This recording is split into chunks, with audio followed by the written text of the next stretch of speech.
میں سمجھتا ہوں کہ 21 تاریخ کو ایک تاریخ لکھی جائے گی۔ آج میں جو آپ کی خدمت میں حاضر ہوا، مجھے میرے قائد میاں محمد نواز شریف نے آزاد جموں و کشمیر میں ہماری جو ایکٹیویٹیز ہیں ان کے ساتھ اٹیچ کیا ہے، کیونکہ میرے قائد میاں محمد نواز شریف 21 اکتوبر کو واپس تشریف لا رہے ہیں۔ آپ سب جانتے ہیں کہ کس طریقے سے نواز شریف صاحب کو سزا ہوئی۔ میں اس تفصیل میں نہیں جاؤں گا، کیونکہ وہ سزا، وہ مقدمہ جو پاناما سے شروع ہوا اور اقامہ پہ ختم ہوا، جبکہ ناکردہ گناہوں کی میاں نواز شریف نے اور ان کی بیٹی نے جو سزا بھگتی ہے، تو میں سمجھتا ہوں کہ آج وہ لوگ بھی اس بات کی تائید کرتے ہیں جنہوں نے یہاں تک یہ معاملہ پہنچانے میں اپنا نمایاں رول ادا کیا کہ نواز شریف کے خلاف تمام کارروائی انتقامی کارروائی تھی۔ ہم سمجھتے ہیں کہ نواز شریف پاکستان کی ترقی کا دوسرا نام، اور یہ استقبال، پاکستان کی ترقی کا استقبال جو دہشت گردی میاں نواز شریف نے اپنے دور میں ختم کی، اس کا استقبال، جو سی پیک کے منصوبے شروع کر کے لاکھوں لوگوں کو روزگار دیا، اس کا استقبال، جو بے روزگار ہوئے۔ لا اینڈ آرڈر کی صورتحال آپ سے بہتر کوئی نہیں جانتا کہ کراچی کوئی نہیں جا سکتا تھا، کوئٹہ کوئی نہیں جا سکتا تھا، کئی دن جنازے جو ہیں وہ سڑکوں پہ پڑے رہتے تھے۔ نواز شریف نے 2013 میں آ کر جو کارروائیاں کیں، ان سب کا استقبال، اور مجھے بڑی اچھی طرح یاد ہے کہ نواز شریف کے 2013 میں ہم سب 20 گھنٹے کی لوڈ شیڈنگ برداشت کرتے تھے۔ نواز شریف نے اس قوم کو 15,000 میگا واٹ بجلی بنا کے دی اور اس ملک سے لوڈ شیڈنگ کا خاتمہ کیا۔ جو محنت میاں نواز شریف نے کی، میں سمجھتا ہوں آج ضرورت اس بات کی ہے کہ وہ پاکستان تشریف لائیں۔ کیوں؟ اس لیے کہ پاکستان کے اندر، مجھے اجازت دیں، میں معافی چاہتا ہوں کسی کی دل آزاری ہو، اس وقت کوئی قیادت نہیں ہے جو نواز شریف کا متبادل ہو۔ آج آپ کے سامنے ملکی حالات ہیں۔ یہ ہندوستان جو 1993 میں پاکستان سے معاشی پروگرام مانگتا تھا، وہ ہندوستان آج بہت آگے جا چکا ہے۔ 1993 میں نواز شریف کو اس بات کی سزا ملی کہ وہ موٹر وے بناتا ہے۔ 1998 کو اس کو اس بات کی سزا ملی کہ وہ ایٹم بم بناتا ہے، اور 2013 میں تو پھر آپ دیکھ رہے ہیں نواز شریف نے جس طرح سی پیک پر عمل کیا، اور یہ G20 جس کا اجلاس ہندوستان میں ہوا ہے، پاکستان کسی دور دور تک نظر نہیں آتا۔ نواز شریف کی موجودگی میں یہ میزبانی یہ پاکستان نے کرنی تھی۔ کہ لوگ بھی جانتے ہیں کہ نواز شریف اگر نہیں اور اب نہیں تو پھر کبھی بھی نہیں. اس لیے پوری قوم نواز شریف کا استقبال کرے گی، اور جس طریقے سے میرے کشمیری بھائیوں کے ساتھ سی پیک کے جو منصوبے شروع ہوئے، کچھ کو 2017 میں بند کر دیا گیا اور کچھ کو 2021 میں بند کر دیا گیا. کشمیر کے اندر ناانصافیوں کا یہ سلسلہ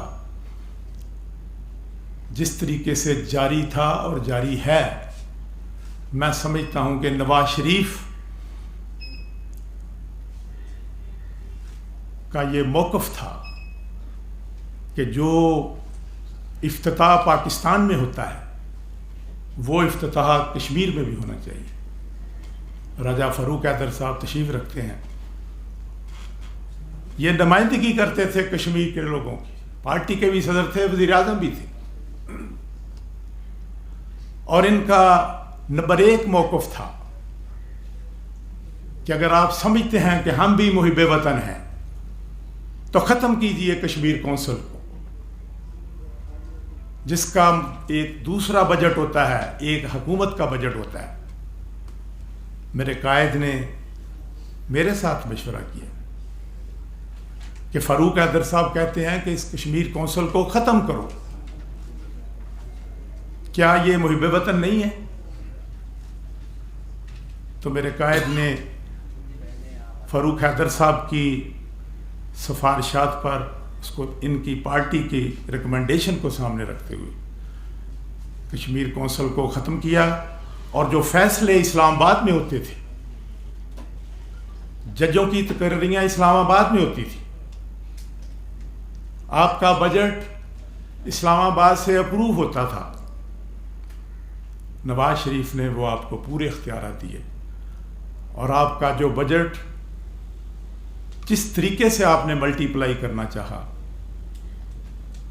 جو منصوبے آپ نے دیے، چاہے وہ مانسیرا، میرپور اور مظفر آباد ایکسپریس وے کی صورت میں تھے، چاہے وہ ہائیڈل پروجیکٹس کی صورت میں تھے، اور یہاں پہ افسوس کی بات ہے کہ اگر راولہ کوٹ میں ایئرپورٹ تھا تو وہ بھی ختم ہو گیا. یہاں پہ مظفر آباد میں اور راولہ کوٹ میں بھی ایئرپورٹ کے مجھے یاد ہے کہ منصوبے تھے، اور بھی بہت سارے منصوبے تھے. کچھ افسران سمجھتے ہیں کہ ہم نے نواز شریف کے منصوبوں کو ختم کیا ہے، ہم نے بڑا کریڈٹ لیا ہے. میں ان کو گزارش کروں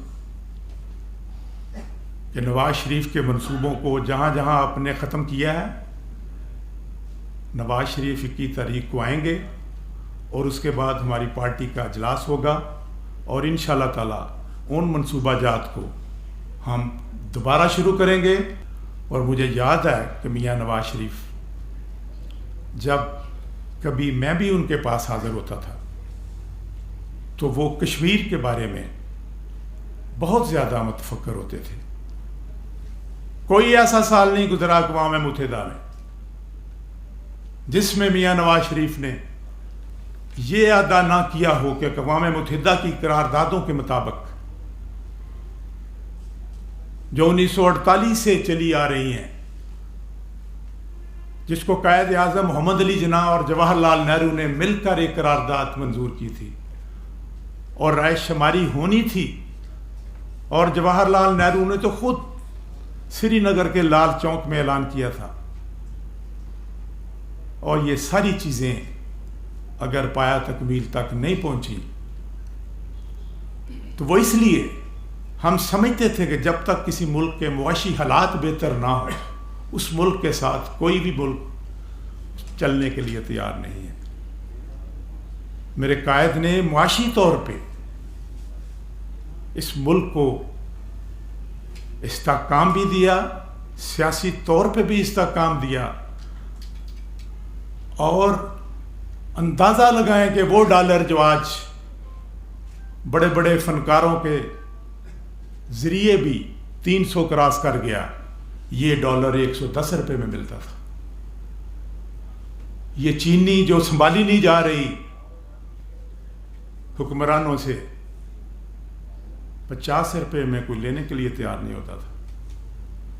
یہ آٹا جس کا نام لیتے ہوئے غریب آدمی جو ہے اس کو گچھ کھا کے گر جاتا ہے, 36 روپے کلو تھا. غریب آدمی کے ساتھ جو ناانصافی ہوئی ہے, جو اس ملک کے وسائل کو جس طریقے سے لوٹا گیا ہے. کبھی سنتے تھے جی یہ اے ٹی ایم ہے, یہ اے ٹی ایم چینی کی اے ٹی ایم ہے, 4 ارب روپے کی ڈیفالٹر ہے, 400 ارب روپے کی. یہ اے ٹی ایم جو ہے یہ 400 روپے آٹے کی ڈیفالٹر ہے. یہ اے ٹی ایم ادویہ کی ادویات کی 500 ارب روپے ڈیفالٹر ہے. بڑی سٹوری سنی ہے. افسوس ہے کہ کوئی حل نظر نہیں آیا. پاکستان نے تقریباً 30,000 ارب 72 سالوں میں قرض لیا, اور اس 3 سالوں میں 20,000 روپے قرض لیا. آج بھی پاکستان کی معاشی حالت, عام آدمی سخت پریشان ہے, اور عام آدمی کی یہ آخری خواہش ہے کہ ہم میاں نواز شریف کو لائیں گے, اور میاں نواز شریف کے ویژن کے مطابق. مجھے نواز شریف صاحب نے پوچھا, گورنر ہاؤس میں ایک میٹنگ تھی, کیبنٹ کی میٹنگ ہو رہی تھی. مجھے انہوں نے پوچھا, برجیز طاہر میں تو آیا نہیں, میں تو انگلینڈ میں علاج کرا رہا تھا اپنے دل کا, تم نے کیسے الیکشن یہاں پہ کنٹیسٹ کیا ہے؟ میں نے کہا, قائد محترم مجھے پتہ ہے کہ چپڑاسی سے لے کر وزیر اعظم تک سب پیپلز پارٹی کے لوگ ہیں, ان کی حکومت, لیکن میں نے اور آپ کی ٹیم نے آپ کے ویژن کے ساتھ الیکشن لڑا ہے. ہم نے لوگوں تک یہ پیغام پہنچایا ہے کہ اگر نواز شریف کو آپ نے نہیں ماننا تو اس کے یہ نتائج ہوں گے, اور ہم سلام پیش کرتے ہیں اپنی کشمیری بھائیوں کو. آج بھی میں سمجھتا ہوں کہ نواز شریف آئیں گے تو سب سے پہلے پاکستان کے اندر 2017 والے منصوبے شروع کریں گے. نواز شریف آئیں گے تو وہ منصوبے جو 2021 میں کشمیر کے میں ختم ہوئے تھے. ہم تو شاؤٹر پاس بنانا چاہتے تھے گلگت اور کشمیر کو ملانے کے لیے, اور یہ کیا ہو رہا ہے؟ میں سنتا ہوں کہ کوئی بجلی کے معاملات ہیں جس کے لیے میرے بھائیوں نے ہڑتال کی ہوئی ہے. حکومت میں رہتے ہوئے بہت سارے اپنے پتھر سینے پہ رکھ کے فیصلے کرنے پڑتے ہیں. جتنا بڑا فیصلہ نواز شریف نے کیا, اور کیبنٹ کی آخری میٹنگ تھی جس میں بھی موجود تھا, اور اس رات ہم نے جو 12 بجے ٹائم ختم ہوا, ہم کشمیر کونسل کو علیحدہ فورم سے خارج کر کے آزاد کشمیر حکومت کا حصہ بنا چکے تھے. وہ آپ کا حصہ ہے, حصہ تھا, اور کوئی ایسا کام جو آپ کی خواہش ہو اور ہم نے اس کا احترام نہ کیا ہو. ہم سمجھتے ہیں کہ کشمیریوں نے اپنی جانوں کا نذرانہ دے کر یہ خطہ حاصل کیا ہے. ہم جانتے ہیں کہ یہ غازیوں کی سرزمین ہے, یہ شہیدوں کی سرزمین ہے, اور پھر یہ پاکستان کی فرسٹ ڈیفنس لائن ہے, اور ہم ان کو زیادہ سے زیادہ جو ان کی خواہش ہے اس پر اس کا احترام کریں. میں سمجھتا ہوں کہ جو میرے بھائی آج راولہ کوٹ میں یا دوسری جگہوں پہ اخباروں میں نے دیکھا ہے کہ وہ جلوس نکالتے ہیں کہ بجلی کے منصوبوں میں, بجلی کے معاملے میں ہمارے ساتھ انصاف کیا جائے. یہ ہے انصاف جس طرح میاں نواز شریف نے کشمیر کونسل کو نکال کر آپ کے حوالے کیا؟ ہے کوئی مثال ایسی؟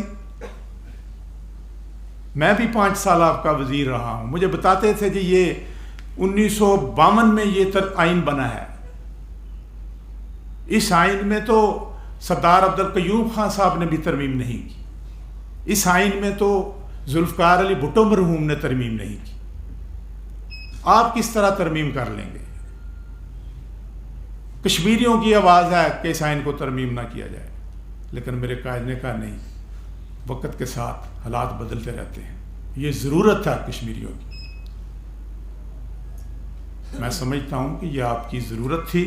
آج بھی میرے بھائی جو بجلی کے منصوبوں پہ وہ آواز بلند کر رہے ہیں، میں ان کو یقین دلاتا ہوں کہ نواز شریف آئے گا تو یہ مسئلہ ضرور حل ہوگا۔ نواز شریف کے بغیر مجھے بتائیں کسی شخص نے ابھی تک کوئی انیشیٹو لیا؟ لوگ تڑپ رہے ہیں، کیوں؟ اگر کوئی حکومت ہوتی تو اس کا فیصلہ کرتی۔ حکومتیں پیسے اکٹھے کرنے کا تو نام نہیں ہے۔ یہ پارٹی، یہ پاکستان مسلم لیگ نون، آپ کے سامنے نواز شریف کی قیادت میں انہوں نے ان 5 سالوں میں 16 سے 21 تک جو ڈیلیور کیا ہے آپ کے سامنے ہے۔ آپ کا انفراسٹرکچر آپ کے سامنے ہے۔ آپ نے جس چیز کی مجھے تو یہ یاد تھا کہ جو آپ بتائیں آپ کو یہ فنڈ ملنے چاہیے۔ زمانہ تھا جب کہتے تھے جی کشمیر کا جی منسٹری جو ہے یہاں سے منصوبہ نہیں باہر نکلتا، سیکٹری نہیں آگے جانے دیتا فائل۔ میں نے سیکٹری سے بھی کہا ہوا تھا کشمیر کا کوئی منصوبہ ایک لمحے کے لیے بھی نہ روکا جائے، اور آئی جی اور چیف سیکرٹری کو بھی یہ کہا تھا کہ کشمیر کے عام آدمی کو بھی کسی طریقے سے یہ اطلاع نہ ملے ہمیں کہ تانگو ہے۔ مجھے افسوس ہے، اور مجھے جو شکایات ملی ہیں، میں سمجھتا ہوں میں آئی جی اور چیف سیکرٹری صاحب سے بھی گزارش کروں گا، کوشش کریں آئین اور قانون کے مطابق کام کریں۔ آئین اور قانون کے مطابق جن لوگوں نے کام نہیں کیا، تاریخ بھی انہیں معاف نہیں کرتی۔ اس لیے یہ بڑی جدوجہد سے میرے بھائیوں نے یہ کشمیر کا خطہ حاصل کر کے اس کو پاکستان کے ساتھ لگایا ہوا ہے۔ کس طریقے سے برہان مظفر وانی جیسے لوگ، 4 لاکھ لوگ جنازے میں شامل، اور ان لوگوں کی یہ خواہش پاکستان کے پرچم میں ہمیں دفن کیا جائے، اس سے بڑی قربانی کیا ہو سکتی ہے؟ اس لیے میں حاضر ہوا ہوں۔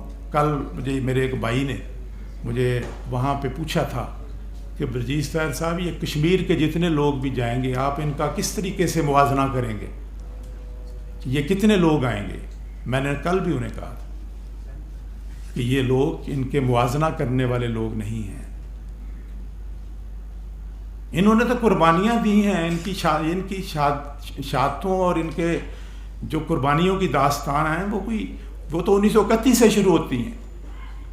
اس کے لیے تو علامہ اقبال نے بھی کام شروع کیا تھا، اور اگر یہ آج بھی ان کے حالات بہتر نہ بنائے جائیں، ہمیں فخر ہے کہ ہمارے دور میں نواز شریف نے جتنے فنڈ آپ نے ڈیمانڈ کیے، اور مجھے تو یاد ہے راجہ صاحب تشریف رکھتے ہیں، 2 گنا بھی اگر کہا ہے تو وہ بھی کام ہے۔ آپ کے ادارے، آپ کی یونیورسٹیاں، میرا یہاں پہ نوجوان، ان سب کی خدمت کرنا ہمارا فرض ہے۔ اور اب چونکہ میاں نواز شریف پاکستان آ رہے ہیں تو میں تو صرف یہ ان کو بتانا ہی آیا ہوں، میں ان سے کوئی ڈیمانڈ کرنے تو نہیں آیا، صرف اتنا بتانے آیا ہوں کہ جناب میں بھی انہی کا نمائندہ ہوں، میں بھی آپ کے ساتھ ہوں، میری ڈیوٹی لگائیں میں کہاں پہ آپ کے ساتھ آنا ہے۔ مجھے انہوں نے حکم کیا ہے کہ ہم بھیمبر میں اور میر پور میں جلسہ کریں گے، آپ وہاں تشریف لائیں۔ میں نے کہا جی میں وہاں پہ بھی حاضری دوں گا، جدھر بھی آپ مجھے کہیں گے میں حاضری دوں گا۔ میرے لیے بہت بڑا اعزاز ہے آپ کی خدمت میں حاضر ہونا۔ یہ پاکستان آپ سے بہت پیار کرتا ہے، جس طرح کشمیری میں سمجھتا ہوں بے حد پاکستان کے ساتھ پیار کرتے ہیں۔ اور قائد اعظم محمد علی جناح نے کہا تھا کہ کشمیر پاکستان کی شہرک ہے، اور وہ شہرک جو قائد اعظم کہتے تھے، ہندوستان کے قبضے میں جو کشمیر تھا وہ جموں اور کشمیر،